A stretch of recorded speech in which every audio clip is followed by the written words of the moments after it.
This is David Bell from the Doylestown Safety Committee. We're doing a demo on snow chains. One of the first things you need to do is pre-trip your vehicle and make sure that you have 4 chains and 4 clips. The chains are useless without the clips. In the event that you are stuck in the snow, we want to remember that we need to apply the chains to the rear tires as the front tire has no power. Number 1, with your snow chain, you want to have a clip and a chain.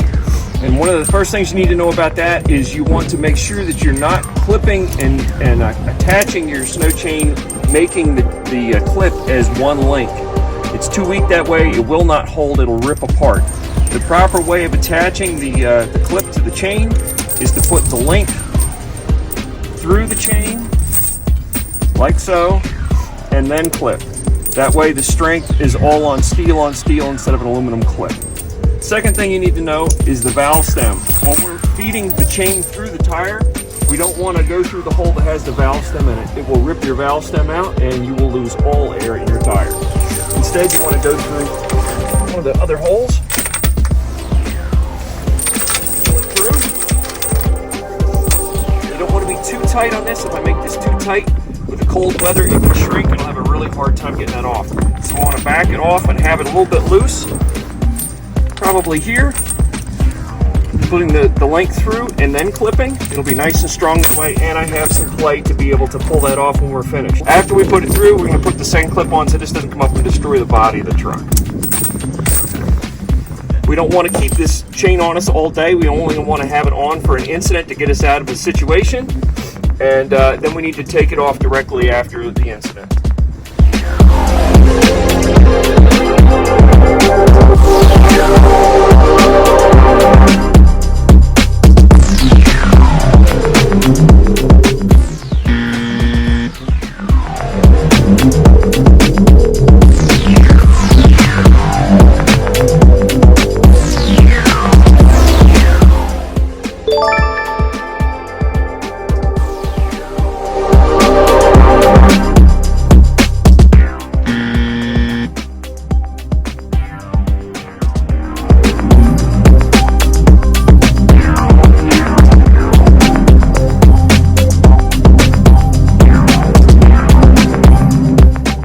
The chains will constrict with the cold, making them difficult to remove once the vehicle is freed.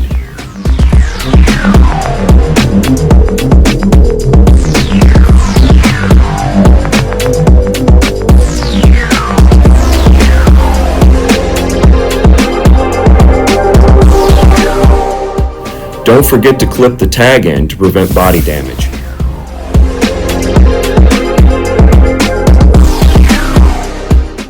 Lastly, remember to remove the chains immediately after the vehicle has been freed. This will help prevent damage to the asphalt of streets and driveways. Prevention is key. Avoid driving down untreated driveways and unplowed streets. Refer to your management team for use of emergency conditions when necessary.